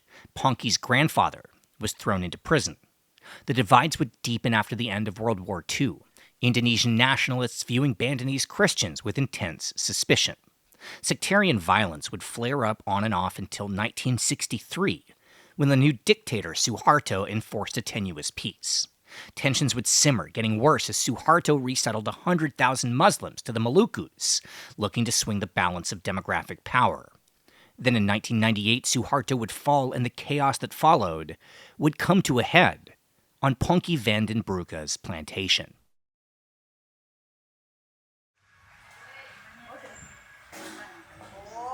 Saya waktu umur usia 9 tahun ya, saya ke Jawa. Masih usia 9 tahun itu ya. Jadi saya school di sana sampai high school ya. Tahun 75 saya datang ke Banda lagi. Tapi tidak lama di Banda. Itu kurang lebih sekitar 3 bulan. Habis dari situ saya langsung ke Jakarta. Jadi saya pulang ke Banda ini sekitar tahun 89. Ya, saya balik ke Banda karena dipanggil sama papi. Papi bilang papi sudah tua, sudah tidak bisa urus perkebunan, jadi mau serahkan ke saya itu. Jadi saya balik ke sini. Jadi mulai dari nol lagi ya. Saya mulai di situ belajar secara otodidak.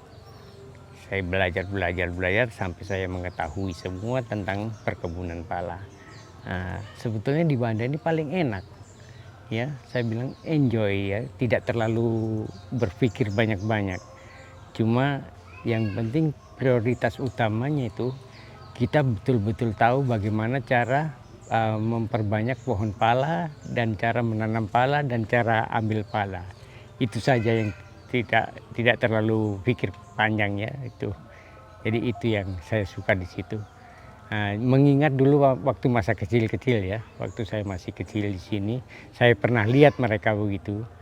Jadi waktu saya sudah kembali ke Banda, saya ikut apa yang dulu pernah saya belajar waktu kecil. Itu saja. Ya.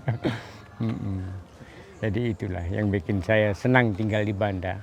Apalagi jauh dari polusi udara ya. Di sini udaranya bagus. Dan juga ada pemandangan laut yang bagus. Jadi anggap saja Banda itu tempat refreshing yang paling bagus buat saya. Itu. Iya. Jadi itu ada bekas-bekas ya bangunannya. Sampai di sana itu letter L semua sampai sini ya.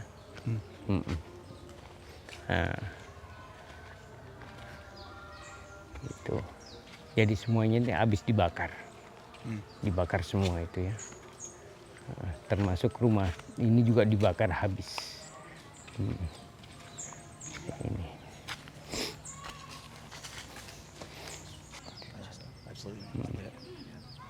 Jadi itu bekas-bekas rumah semua ya. Jadi ini rumah ini hancur ya tahun 1999. Waktu itu ada konflik di Maluku ya. Jadi sampai di Banda sini. Mereka kena provokasi ya, terprovokasi dari Maluku, mereka mulai anggap saja jelus, cemburu. Dia berpikir kenapa orang Belanda bisa punya tanah di sini. Jadi mereka rasa cemburu, lalu mereka bakar. Bakar-bakar rumah. Kejadiannya malam hari ya. Jadi saya sempat sembunyikan keluarga. Sebelum kejadian itu saya sembunyikan keluarga semua. Ada satu rumah kosong di situ, saya suruh masuk ya. Saya suruh masuk di situ. Mereka sudah di dalam, terus saya minta keluar. Saya bilang sama mama saya, tolong di sini tidak boleh ada suara. Ya, saya mau ambil dokumen, ya dokumen perkebunan ini. Jadi saya masuk di kamar saya tadi yang di muka itu, saya tinggal mereka ya. Waktu saya masuk di sini saya sudah terkepung, saya sudah tidak bisa keluar dari kamar. Memang saya ambil dokumen tidak banyak ya. Habis itu saya loncat dari jendela yang tadi di luar itu ya. Mereka sempat potong saya sama parang, tapi tidak kena ya, masih jauh. Jadi saya lari. Dari situ saya terpisah sama keluarga. Saya tidak tahu ya, saya sudah lari karena mereka fokus ke saya ya. Nah, saya sempat sembunyi ya, sampai 2 hari saya tidur di atas sana. Saya makan daun pisang yang muda ya, selama 2 malam itu. Di situ terus saya minta bantu turun di family saya. Ya, saya ceritakan semuanya, terus family bilang mereka masih cari saya, ya, masih cari saya, ingin bunuh saya, ya, sebab saya sebagai generasi penerus ya, mereka tidak mau ada saya. Ya sudah. Pada saat itu saya sembunyikan dokumentasi di tempat orang, di rumahnya orang ya. Tapi orang itu tidak tahu. Kebetulan rumah itu mereka ada di ruang tamu, saya masuk dari pintu belakang, saya sembunyikan di bawah tempat tidur ya. Dokumen-dokumen saya taruh di situ. Jadi saya 2 hari 2 malam ya tinggal di situ, terus akhirnya saya minta bantu family. Jadi waktu itu family ada pompa lampu Petromax ya, ada pompa lampu Petromax. Dia begitu saya masuk dia peluk saya, terus dia kasih di telinga saya, dia bilang bahwa keluarga semua sudah dibunuh. Itu saya down ya, saya jatuh ya, gemetar saya. Ya sudah, setelah itu saya kembali ke tempat persembunyian ya, saya kembali ke situ. Terus di situ saya berpikir panjang ya, saya berpikir daripada saya hidup percuma karena keluarga sudah dibunuh semua ya. Terus saya punya hati yang kuat, mereka masih cari saya ya, jadi saya punya hati yang kuat. Terus saya keluar dari tempat persembunyian, kebetulan ada orang cari saya. Saya bilang, kamu cari siapa? Kalau kamu mau cari Pongki, ini Pongki, bunuh sudah. Saya tahu lebih baik kamu bunuh saya, sebab kamu sudah bunuh keluarga saya semua. Lebih baik saya juga ikut mati. Itu.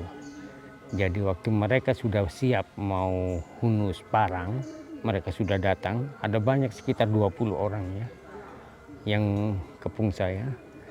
Jadi waktu mereka sudah dekat, tiba-tiba ada militer yang bantu saya.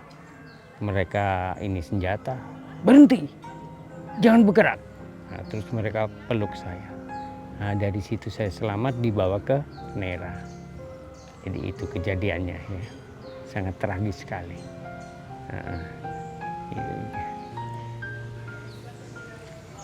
Jadi ini lokasi rumahnya ya.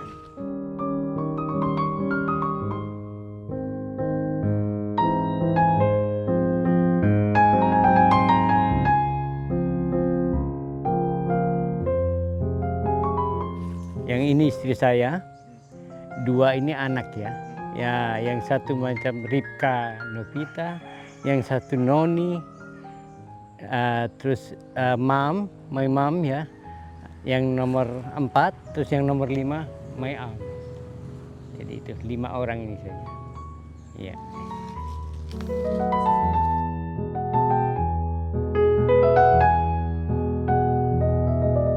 It would take some time, but police would track down everyone involved in the massacre. Some were from Ambon, but others were Ponke's own neighbors, the people he'd lived next to his entire life, and people he still sees every day now, as many have finished their prison terms and returned to Banda Besar. As for Ponke, well, there was a small ray of sunshine in the darkness. His daughter Devi had not been home during the attack, and his son Ido, initially thought to be a 6th victim, somehow pulled through. Terasa Bapak kapan itu jadi itu Bapak mau pergi dari situ? Iya. Mau pergi ya? Iya. Tapi begini. Kenapa tidak ya? Nah, begini ya. Saya kan waktu kejadian itu, saya langsung di Exodus ke Jakarta. Oh, oke. Iya. Jadi saya tinggal di Jakarta. Berapa lama di sana? Itu sampai 1,5 tahun ya. Saya tinggal di Jakarta. Apalagi anak saya Edo kan masuk di hospital ya. Karena ini tadi ya. Nah, jadi saya sudah tidak mau kembali ke sini. Tapi saya ingat sebelum bapak saya meninggal ya. Jadi sebelum konflik bapak saya sudah meninggal. Itu saya dekat sama bapak saya di tempat tidur ya. Nah, terus papi bilang begini, tolong jangan tinggalkan Banda.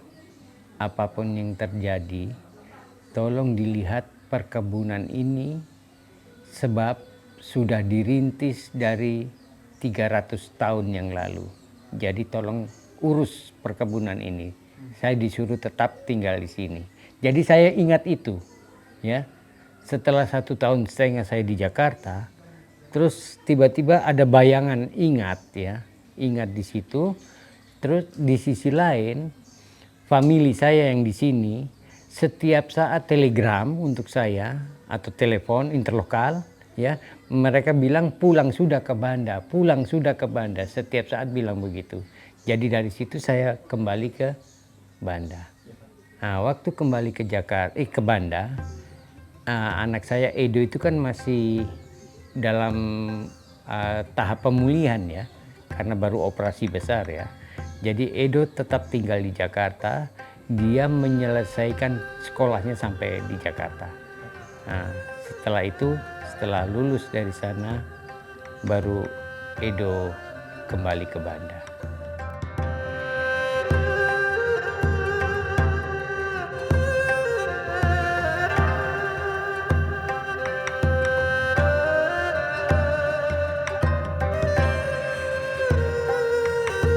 How do you quantify the toll of the trade of nutmeg?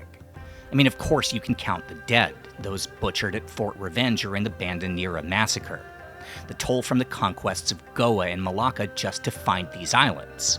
The sailors who died in shipwrecks, the slaves who perished on the plantations, and the numbers are still growing. But again, how do you quantify something that also led to so many advancements, that financed world-changing breakthroughs and that shifted the global balance of power?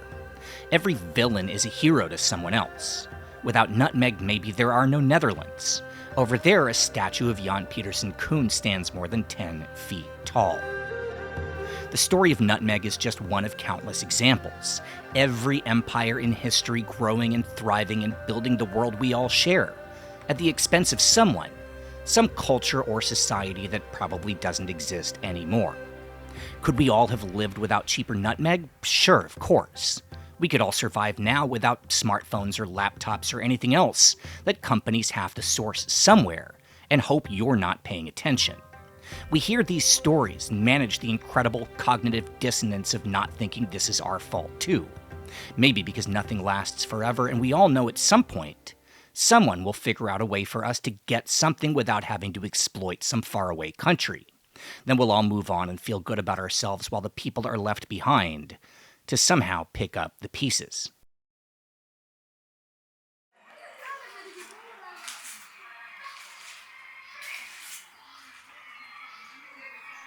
In the 26 years since the tragedy, Ponky has managed to rebuild a new life on the same land as the one that was ripped away. He remarried, converted to his wife's religion of Islam, and raised new children. His son Ido made a full recovery and plans to one day take over the family business, ensuring the Van de Brugge legacy will continue for at least another generation. Bapak ada tragedi Pak dulu, itu salah macam keluarga dibunuhin. Bagaimana Bapak bisa lanjut hidupnya positif Pak ya? Ya, begini, memang hati saya terpukul ya. Saya down, betul-betul down. Tapi saya masih berpikir bahwa saya masih ada anak dua yang selamat, ya, Edo sama Devi putri adiknya ya. Jadi saya tidak boleh terlalu jatuh ke situ. Jadi saya cepat bangun berdiri untuk membesarkan anak dua ini yang masih hidup ya. Nah, dari situ saya mulai percaya diri bahwa saya masih bisa berjalan itu. Tapi seperti saya sudah bilang yang tadi Pak, untuk agama sekarang walaupun Bapak Muslim ya, tapi tidak terlalu percaya masuk agama. Ya begini ya, agama itu bisa dikatakan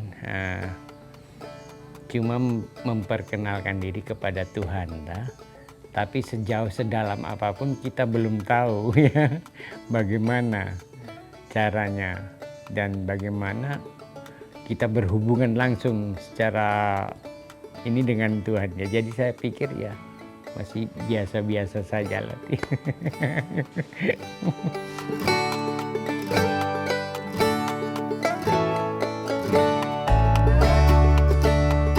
Bapak, saya tidak pernah tanya, kalau Bapak suka rasa pala? Suka. Suka? Iya. Suka sekali? Suka sekali. Okay. Ya. Dipakai untuk masak? Untuk masak biasanya untuk sup, untuk banyak-banyak yang rujak juga, tapi sedikit saja ya rujak ya. Terus kasih wang rujak. Terus untuk cake juga ya, iya itu banyak kita campur dengan pala, aromanya enak sekali ya, dan juga rasanya juga enak ya itu.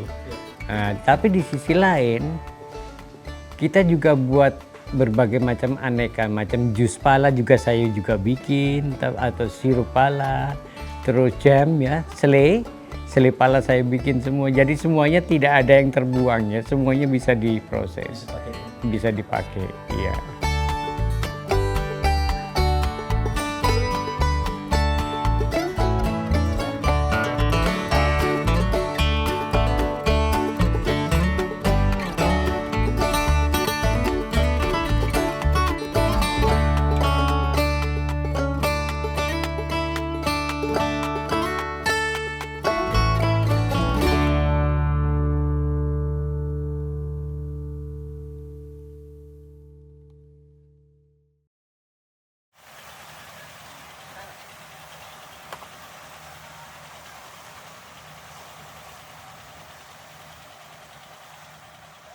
There's a tradition on the Prana that the last night of each trip, the crew sets up a barbecue on the beach of Nailaka, a tiny sandbar connected to Rhun by a long stretch of coral. Like everything else about the last few days, it's a head-spinning combination of five-star luxury with unbelievable history. Nailaka is where Nathaniel Corthup used to pass days or weeks on end by himself, like a 17th century Chuck Noland. Though instead of a volleyball, his company was one single cannon, because even on a literal desert island, well, this is still the Bandas. The story of the Banda Islands is a tragedy, but to limit it to just that point of view is not fair to the local people, who don't look at themselves as tragic figures. They are the Bandanese. Maybe not the original inhabitants, but by now, very much the carriers of the legacy of this incredible place. On Nailaka, we bumped into a group taking photos. As it happens, the after party of that wedding we bumped into on our first day back on Pulau Rhun. The just married couple and their friends celebrating one more new beginning here in the Bandas.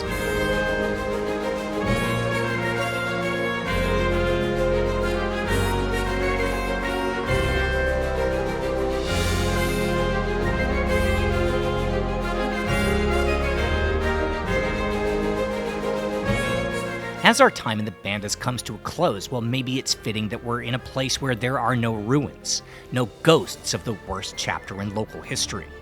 And instead of looking back, we can exist in the present, soak in the surroundings and appreciate not what was lost, but what's still here. And maybe in its own unexpected way, by finally just being in the moment, well, this might be the closest we'll come to actually understanding the soul, the heartbeat of the Banda Islands.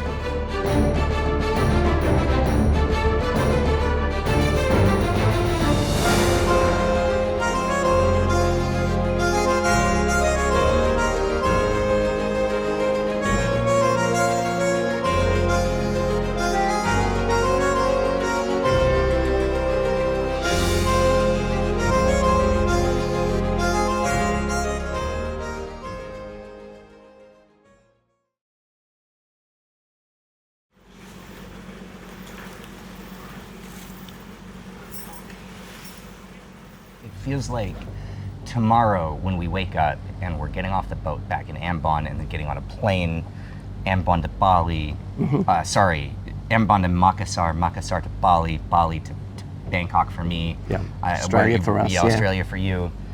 You know, it's at some point this is going to feel so disconnected.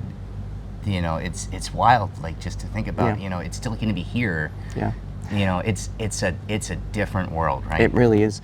And I think also too, Banda, you know, we've focused a lot on nutmeg. It's been nutmeg, and I don't know what the footage will be, you know, but the guys have had snorkeling, there's been diving, but you know, just if you're looking at coming to Banda, there's deep sea fishing, you know, they offer it all on the island. It might not be, you know, these massive deep sea fishing boats that we get in the States or Australia, but you know, there's a lot here to entertain you for 3 or 4 days, as well as the history. But I just mean, that's me getting emotional. And the third of us to kind of break down thinking about it, you know, and for me we've only been here for a few days, but this new reality, you know, like our life for the last few days has been surrounded by water. It's been surrounded by these old Dutch forts. It's been surrounded by these people who, like, I feel like right now I'm just as at home at my neighborhood coffee shop in Bangkok as I would be if I just popped across, took the tender, popped across and went back to Abba's cafe and grabbed another coffee and looked through his old coin collection, which I've unfortunately splurged way too much on, you know, on anything he's salvaged from the bottom of the ocean or pretends to have. We'll see. But yeah, I feel like I've in a short amount of time, this has become a place that's really important and impactful to me, and I can see why you keep coming back. Yeah, it's special. Yeah, it's special.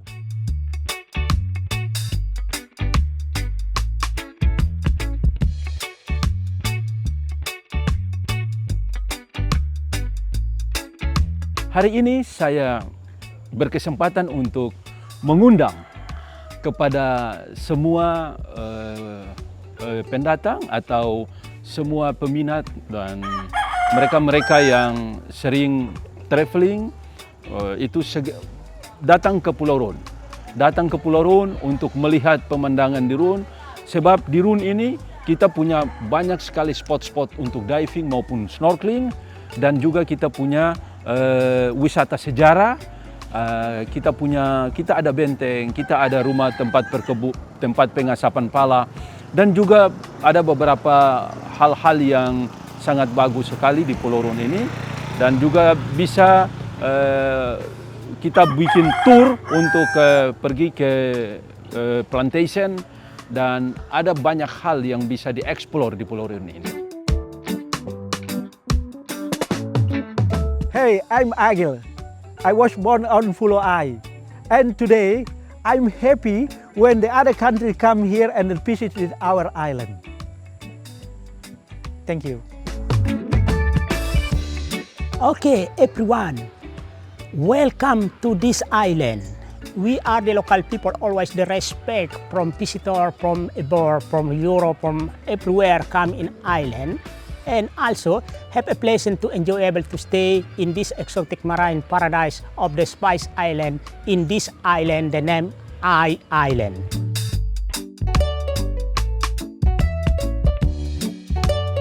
Hello everybody in the world. So come to the Banda Island. I invite you.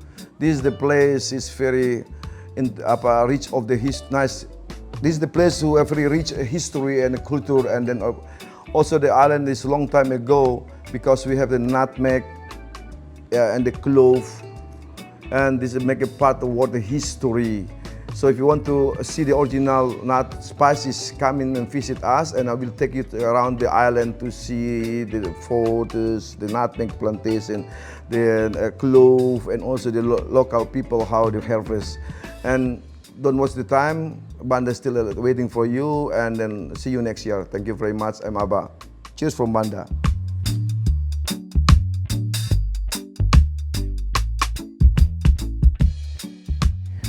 Dari sini saya, Pongki van den Broucke, ingin mengundang wisatawan-wisatawan dari mancanegara, Australia maupun Eropa untuk bisa datang melihat keindahan Pulau Banda. Yes.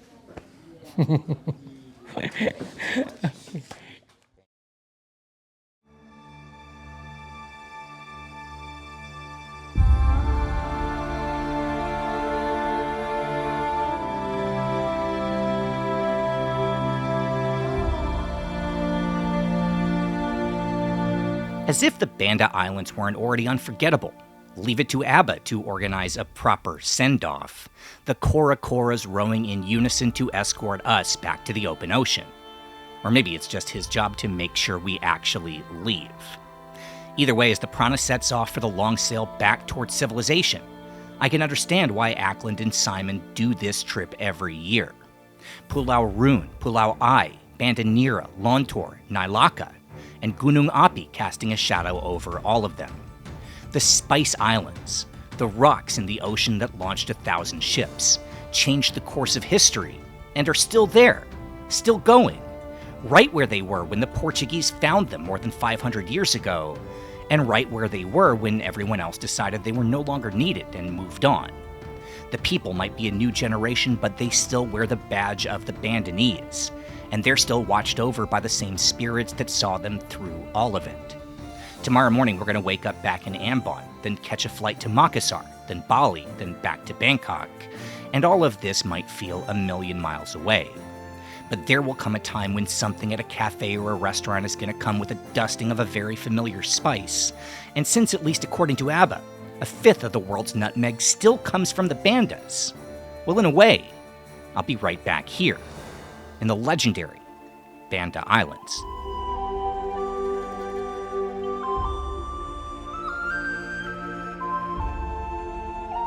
Subscribe to the channel for more from OTR. Thank you so much to everyone who supports us on Patreon. It really helps to keep us going.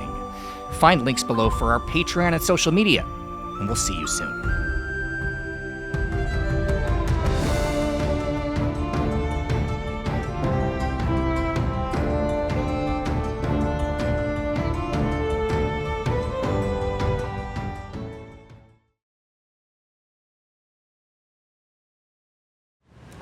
For anybody who's watched this and you know, it looks like a once in a lifetime kind of experience, which it most definitely is, and in a lifetime where I've been extremely fortunate to have, you know, not coming from a family of billionaires, still managed to have just this multitude of incredible experiences that I feel so fortunate to have had. This is right at the top of the list.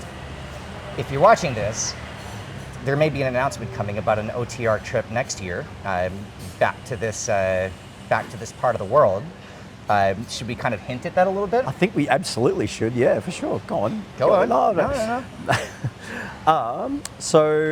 Yeah, look, we're going back to the Spice Islands next year as part of Tour Smith, and OTR will be doing a trip as well. So, hosted by yours truly.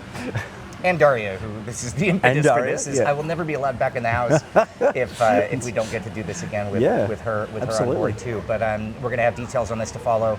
We'll share a link when we have it.